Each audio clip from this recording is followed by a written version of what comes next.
নবীকে ডাক দিবেন আমার আল্লাহ। ডাক দিলেন ইয়া আইয়ুহাল মুজাম্মিল। সুবহানাল্লাহ। নবীকে ডাক দিতে হবে। আল্লাহ তাআলা ডাক দিলেন ইয়া আইয়ুহাল মুদাসসির। সুবহানাল্লাহ। নবীকে ডাক দিতে হবে। আল্লাহ ডাক দিলেন ওয়াদ-দুহা ওয়াল-লাইলি ইযা সাজা। নবীকে ডাক দিতে হবে। আমার আল্লাহ ডাক দিলেন আলাম নাশরাহ লাকা সাদরাক ওয়া ওয়াদা'না আনকা উযরাক। সুবহানাল্লাহ। এই হলো নবীজির স্ট্যাটাস, নবীজির সম্মান। শুধু কোরআনে একবার আল্লাহ তার হাবিবকে নাম ধরে বললেন, তাও বলেছেন একটা বিশেষ কারণে। যারা নবীজিকে আখির নবী মানে না তাদের জবান বন্ধ করে দেওয়ার জন্য আল্লাহ বললেন মা কানা মুহাম্মাদুন আবা আহাদিম মির রিজালিকুম ওয়ালাকির রাসূলুল্লাহ ওয়া খাতামান নাবিয়্যিন। মুহাম্মদ সাল্লাল্লাহু আলাইহি ওয়াসাল্লাম তিনি তোমাদের কোন পুরুষের পিতা নন, বরং তিনি আল্লাহর রাসূল এবং শেষ নবী, যেই নবীকে আমি সর্বশেষ করে পাঠিয়ে নবুয়তের দরজা বন্ধ করে দিয়েছি। সুবহানাল্লাহ। সুবহানাল্লাহ। শুধু আজকে বলাবো, প্রতিদিন তো বলার সুযোগ নাই। একটু আপনারা সুবহানাল্লাহ বললে ইন্সপায়ার হবে যারা আলোচনা করে, তারা আপনাদের অন্তর ঠান্ডা লাগবে, ভালো লাগবে, শুনতে ভালো লাগবে। আবার আল্লাহ তৌফিক দিলে আগামী বছর যদি নসিবে থাকে হবে, কিন্তু আর আগামীকাল থেকে আর ডিস্টার্ব করা হবে না। আজকে অন্তত একটু মন খুলে সুবহানাল্লাহ বলেন। সুবহানাল্লাহ। আল্লাহ তাআলা রাসূলুল্লাহ বলতে পারতেন, এতটুকু বলে যথেষ্ট করতে পারতেন, কিন্তু আমার আল্লাহ তার হাবিবের শানে আরেকটু অ্যাডভান্স হয়েছেন। সুবহানাল্লাহ। কি বলেছেন? রাসূলুল্লাহ বলে শেষ করে দেন নাই, কোরআনে আয়াত নাযিল করলেন ওয়ামা আরসালনাকা ইল্লা রাহমাতাল লিল আলামিন। I have sent you as a mercy to the world. আমি পৃথিবীবাসীর জন্য একটা রহমত করে আমার নবীকে আমি প্রেরণ করলাম। সুবহানাল্লাহ। ইয়া রাসূলুল্লাহ, আল্লাহ তাআলা তার হাবিবকে রহমত হিসেবে প্রেরণ করলেন। এতটুকু বলে যথেষ্ট করতে পারতেন, কিন্তু আমার আল্লাহ তার হাবিবের শানে আরো একটু অ্যাডভান্স করেছেন। সুবহানাল্লাহ।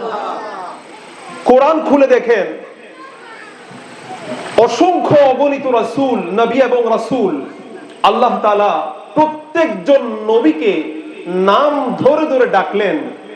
ইয়া আদম উসকুন আনতা ওয়া যাওজুকাল জান্নাহ, ইয়া নূহ ইহবিতু বিসালামিন মিন্না, ইয়া ইব্রাহিম ক্বাদ সাদ্দাকতার রুইয়া, ইয়া মূসা লা তাখাফ, ইয়া ইয়াহইয়া খুযিল কিতাবা বিকুওয়া, ইয়া যাকারিয়া ইন্না নুবাশশিরুকা বিগুলামিন ইসমুহু ইয়াহইয়া।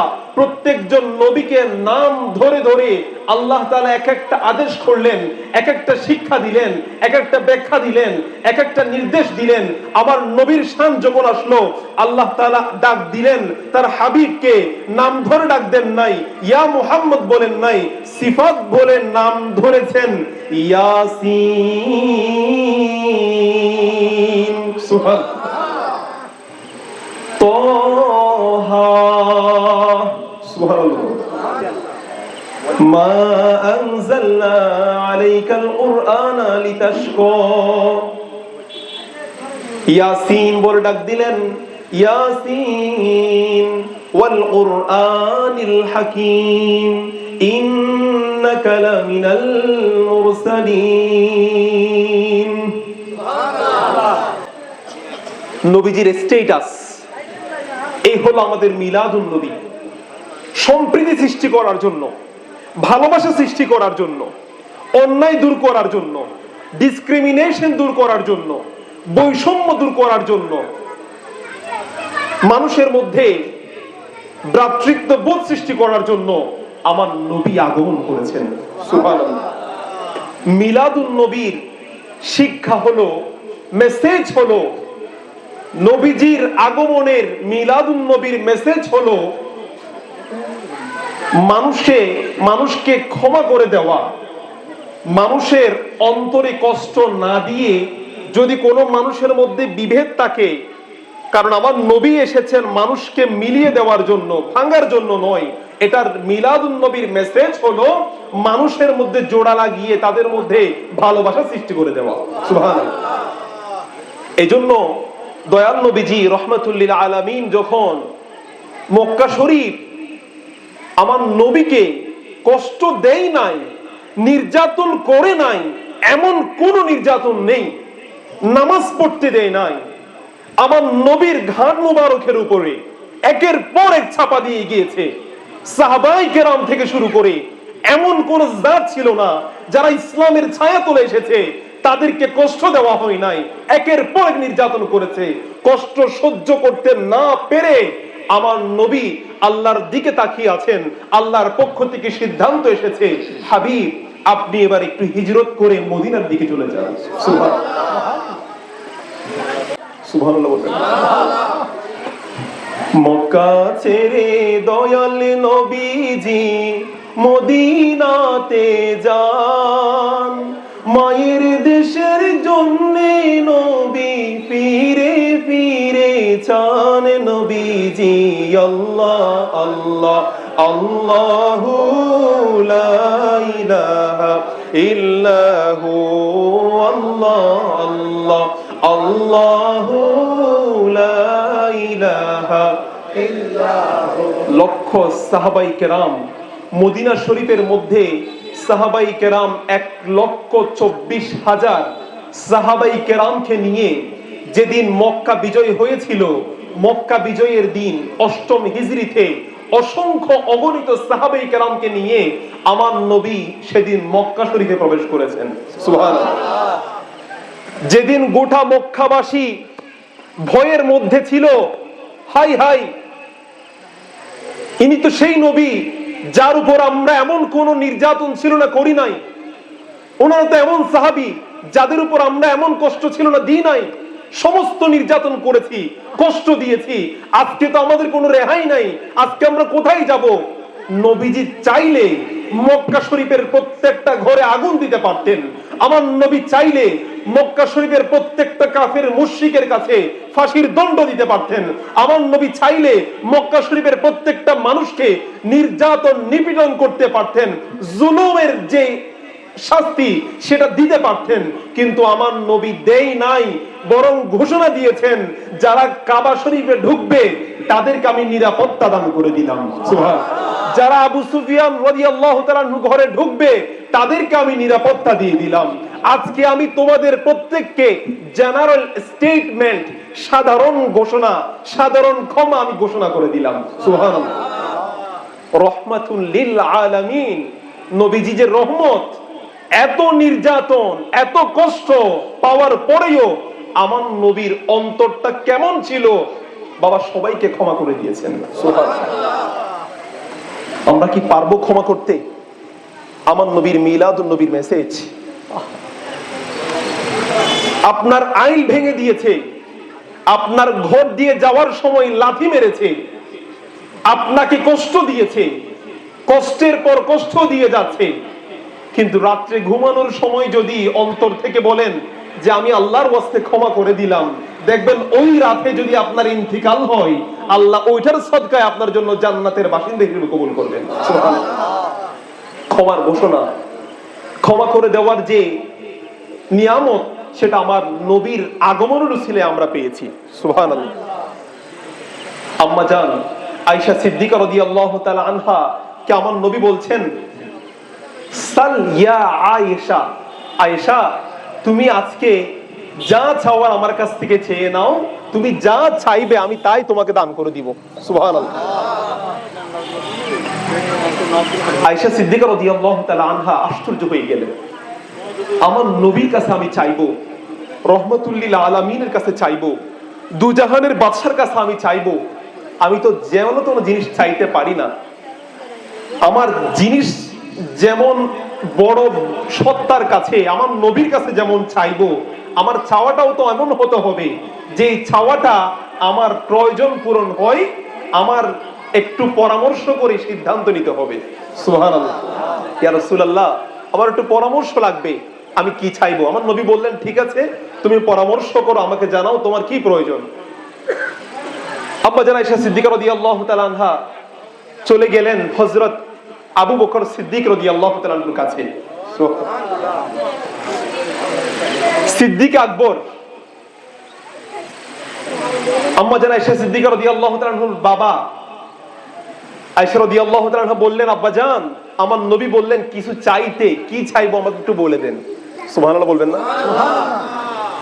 পিছনের যারা, আপনাদের বলতে হবে না, শুধু সামনের আপনারা যারা আছেন আপনারা বলতে হবে। আপনারা আমার সাথে রাগ করছেন না? পিছনের ভাইরা কি আমার সাথে রাগ করছেন? তাহলে আমার একটু হেল্প করেন, এখনো তো এনার্জি থাকার কথা, মাত্র 9 থেকে 10টা বাজছে, খিদে লাগতে হবে।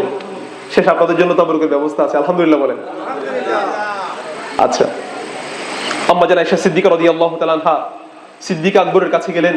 সিদ্দিক আকবর বললেন যে আমি তোমাকে শিখিয়ে দিব আমার নবীর কাছে কি চাইবে, তবে শর্ত হলো আমার নবী যেটা তোমাকে বলবে সেটা আমাকে আবার বলতে হবে। কি চাইবো আব্বা? সিদ্দিক আকবর বললেন, আমার নবীর কাছে গিয়ে বলো মেরাজের রাতে আল্লাহ তাআলার সাথে যে কথোপকথন, যে কথা আমার নবীর হয়েছে, সেখান থেকে কিছু কথা আমার নবী মানুষকে বলেছে, কিন্তু অনেক কথা মানুষকে বলে নাই, যা বলে নাই সেখান থেকে একটা কথা বলতে। সুবহানাল্লাহ বলবেন না? আম্মা জান আয়েশা সিদ্দিকা রাদিয়াল্লাহু তাআলা আনহা আমার নবীর কাছে আসলেন, ইয়া রাসূলুল্লাহ, ইয়া হাবিবাল্লাহ, এখন আমি চাইবো, আমার সিদ্ধান্ত আমি নিয়ে ফেলেছি, আমি কি চাইবো? আমার নবী বললেন, আয়েশা তুমি এখন চাও। আয়েশা সিদ্দিকা রাদিয়াল্লাহু তাআলা আনহা বললেন, ইয়া রাসূলুল্লাহ, মেরাজের রাতে আল্লাহ পাক রব্বুল আলামিনের সাথে অনেক কথা আপনি বলেছেন, কিছু কথা মানুষকে বলেছেন, যে কথাগুলো বলেন নাই সেখান থেকে একটা কথা আমাকে বলুন। সুবহানাল্লাহ। একটা কথা আপনি আমাকে বলেন। আমার নবী বললেন, আয়েশা, যে মানুষের অন্তরকে জোড়া লাগিয়ে দেয়, যে মানুষের ভাঙা অন্তর জোড়া লাগাবে, সে জান্নাতে যেতে পারবে। সুবহানাল্লাহ।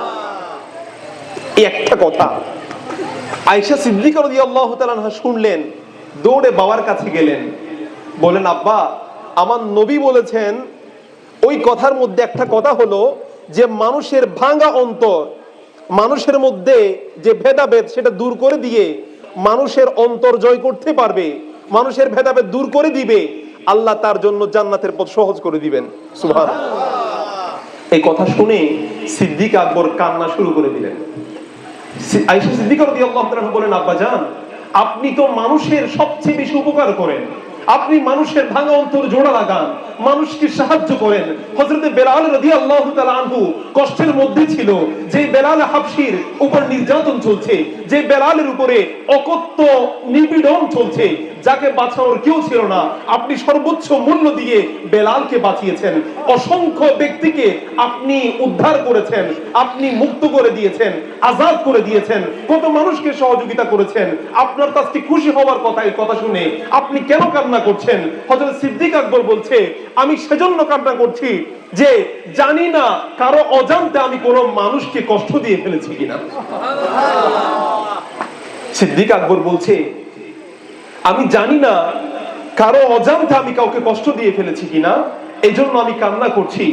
সিদ্দিক আকবর যদি এমন চিন্তা করে যে সিদ্দিক আকবর মসজিদের নববীতে যাই নামাজে নামাজ পড়াচ্ছেন, আর পেছনে এসে দাঁড়িয়েছেন দু জাহানের বাদশা নবী রহমাতুল লিল আলামিন, যার পেছনে এসে নামাজে দাঁড়িয়ে গিয়েছেন। সুবহানাল্লাহ। সিদ্দিক আকবর ওই জাত, যেই জাত আমার নবীর জন্য কান্না করতে করতে নিজের ভেতর হাকিকতান কলিজা জ্বলে গিয়েছে, পুড়ে গিয়েছে, নিঃশ্বাস ফেললে ভেতর থেকে ধোঁয়া বের হতো, এমন ভাবে নবীকে ভালোবেসেছেন। সুবহানাল্লাহ। সিদ্দিক আকবর ওই জাত, যেই জাত বলতো আমার 100টা উট যদি হারিয়ে যায় আমার চিন্তা লাগবে না। আরবের ওই সময় সবচেয়ে দামি জিনিস হলো উট। সেই উট যদি হারিয়ে যায় আমার কোনো দুঃখ নেই, আমার সবচেয়ে বড় দুঃখ হবে যদি আমি নামাজে তাকবীরে উলা প্রথম তাকবীর যদি আমার ছুটে যায়। সিদ্দিক আকবর বলছেন, যার জন্য আমার নবী গ্যারান্টি দিয়ে দিয়েছেন 10 জন সাহাবীর ব্যাপারে এক হাদিসে এট এ টাইম ধারাবাহিক বলে দিয়েছেন, 10 জন সাহাবীকে নবীজি জান্নাতের সার্টিফিকেট দিয়েছেন। সুবহানাল্লাহ। তার মধ্যে নাম্বার 1 হলেন সিদ্দিক আকবর, হযরত আবু বকর সিদ্দিক রাদিয়াল্লাহু তাআলা আনহু, যিনি জান্নাত যার নিশ্চিত। তিনি চিন্তা করছেন আমার দুনিয়ার সমস্ত নিয়ামত চলে গেলে আমার পেরেশানি লাগে না, কিন্তু আমার বড় দুঃখ লাগে, কষ্ট লাগে যখন আমি ইমামের সাথে সাথে আল্লাহু আকবার বলতে পারি না। সুবহানাল্লাহ।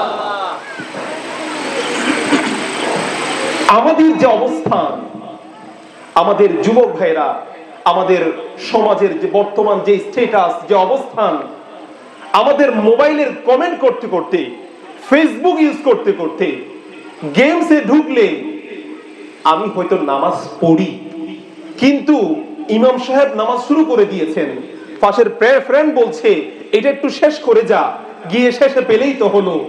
কিন্তু নামাজের যে গুরুত্বহীনতা আমাদের মধ্যে, সেটা দিন দিন বেড়ে যাচ্ছে। সিদ্দিক আকবরের যে শিক্ষা, সেই শিক্ষা যদি আমরা একটু লক্ষ্য করি, তাহলে আমাদের সমাজে আল্লাহর পক্ষ থেকে রহমত আসতে শুরু করে দিবে। সুবহানাল্লাহ।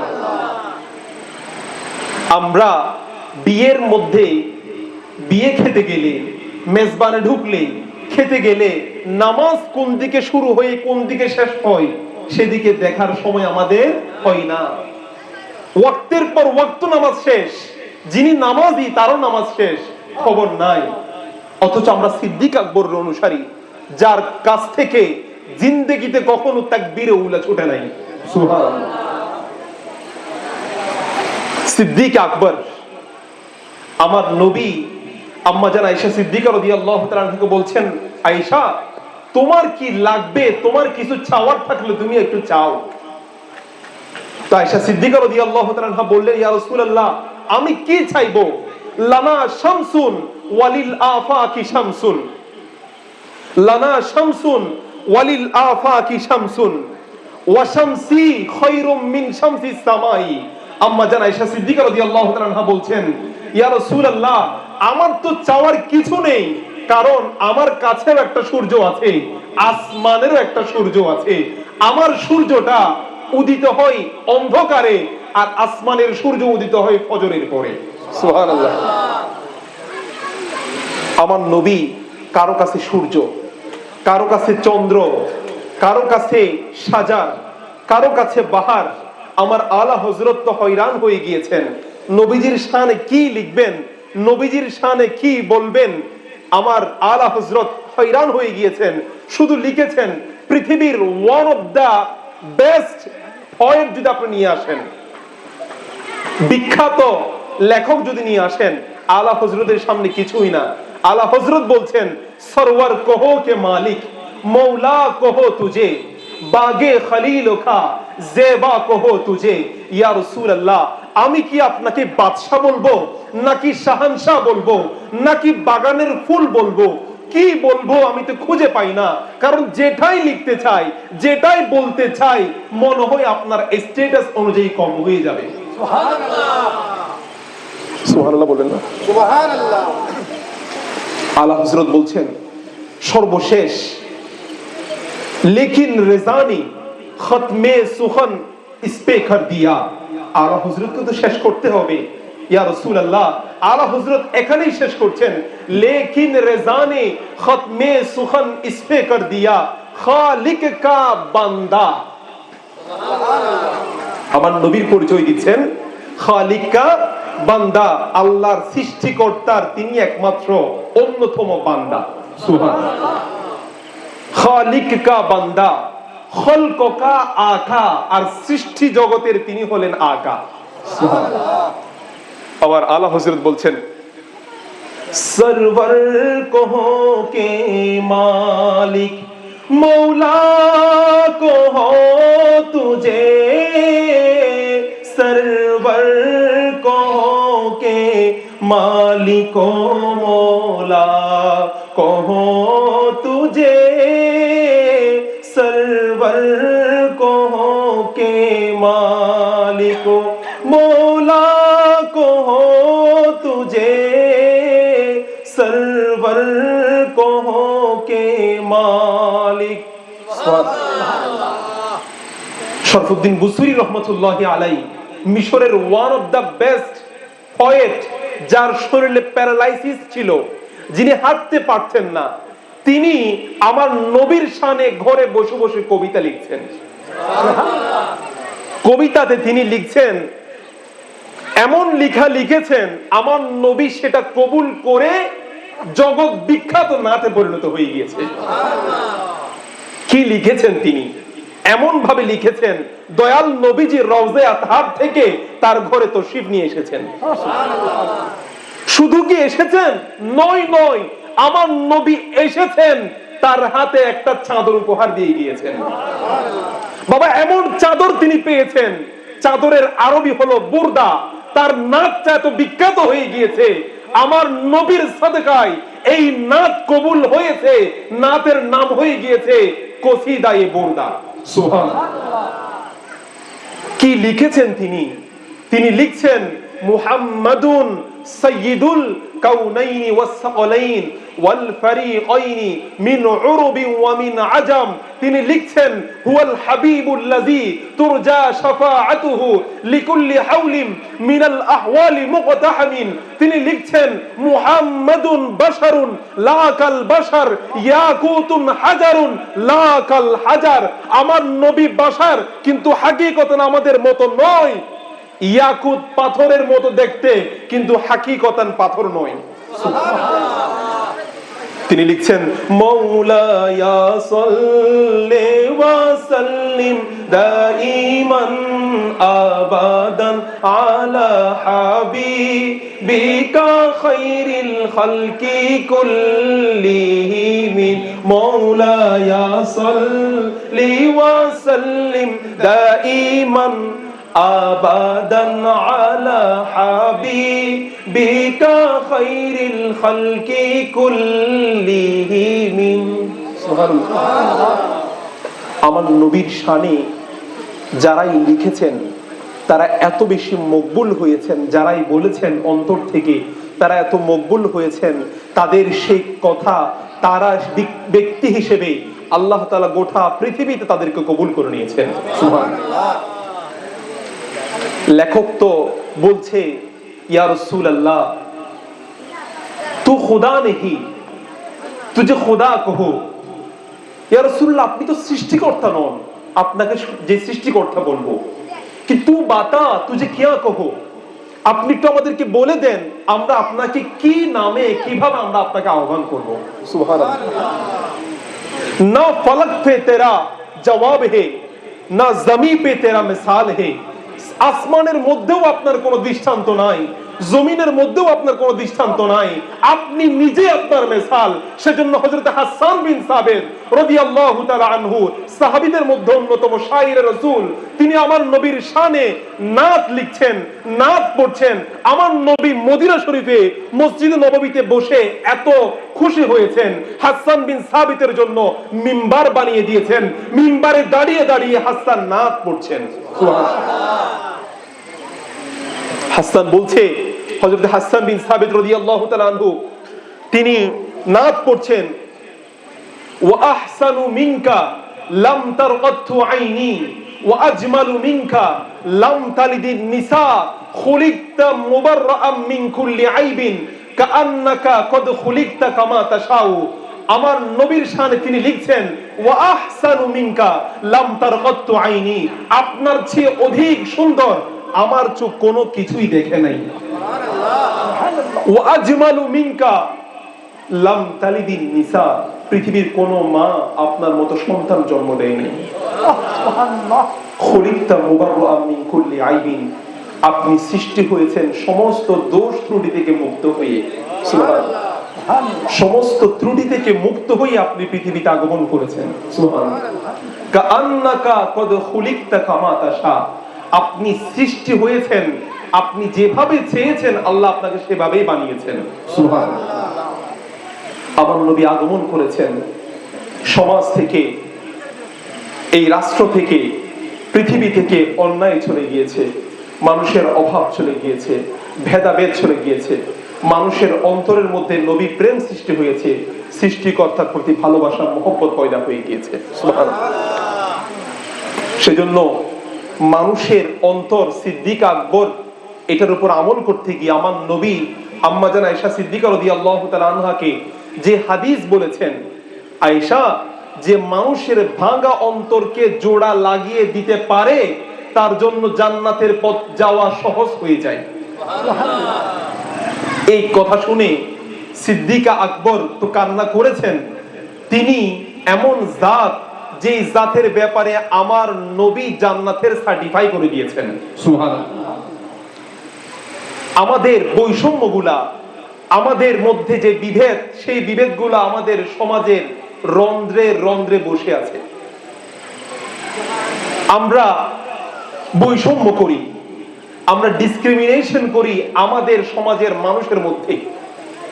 শরীরের মধ্যে যদি স্যুট থাকে, কোট থাকে, বুট থাকে, তার যে স্ট্যাটাস আমরা দিই, যে মানুষটার ড্রেস আপ সুন্দর নাই, কিন্তু আপনার ইন্তেকাল হলে দূরে এসে যিনি কবর করে দেয় যে মানুষটা, সেই মানুষটাকে মূল্যায়ন করি না। আমাদের যখন বিবাহের অনুষ্ঠান হয়, মেজবান হয়, যে মানুষটাকে সবচেয়ে সম্মান করা দরকার, যে মানুষগুলো বছরে 6 মাস গোস্ত খেতে পারে না, একটা বছর যে গরুর গোস্ত দেখে নাই, তার দিকে তাকানোর সময় আমাদের নাই। আর যেই মানুষটা সুটকুট পরে এসেছে, সবার নজর তার দিকে। কথা বলেন ঠিক কিনা? সে যখন খেতে বসে, তার প্লেটের মধ্যে যত ধরনের খাবার আছে সব উঠাই দিছে, সবার নজর তার দিকে, সবার নজর তার দিকে। যেদিকে বসছে ইশারা তার দিকে, ইশারা। বাবুর্চিকে বলে দিছে খাবার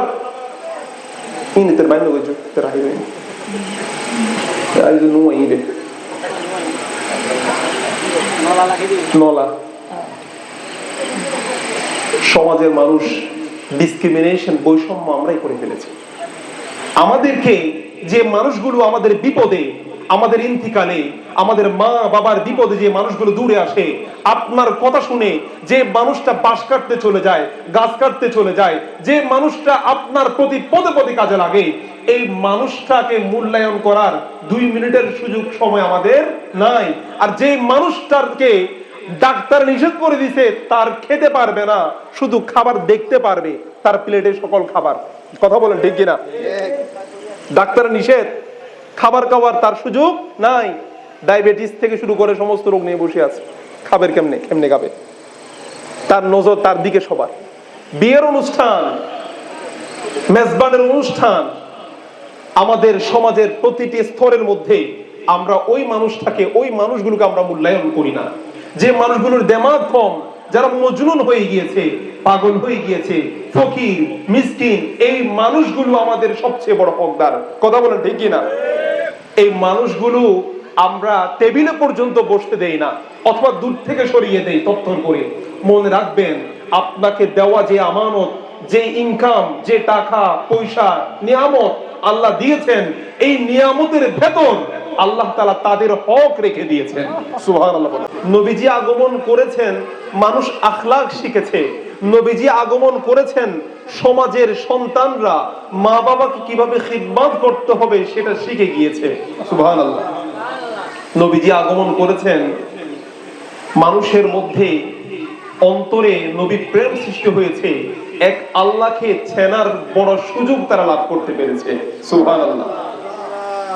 এজন্য আমার নবী আগমন করবেন, আর আল্লাহ তাআলা পবিত্র কোরআনে শুধু নবীজির শানে রাসূলুল্লাহ এতটুকু বলতে পারতেন, জশ্নে আমাদের রাসূল আল্লাহি আল্লাহ बीबी आमिना की फूल। अल्लाह ही अल्लाह, अल्लाह ही अल्लाह बोलो, अल्लाह ही अल्लाह बोलो, अल्लाह ही अल्लाह जश्ने आमदे रसूल। अल्लाह ही अल्लाह बीबी आमिना के फूल। अल्लाह ही अल्लाह, अल्लाह ही अल्लाह बोलो, अल्लाह ही अल्लाह, अल्लाह ही अल्लाह बोलो, अल्लाह ही अल्लाह।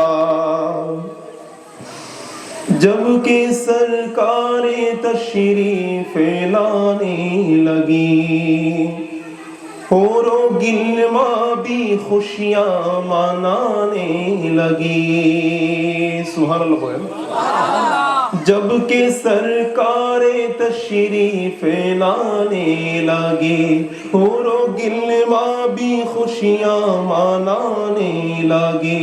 हर तरफ नूर की रोशनी जागे, हर तरफ नूर की रोशनी जागे। मुस्तफा क्या मिले तो जिंदगी मिल गए, आई हालिमा तेरी गोद में आगे।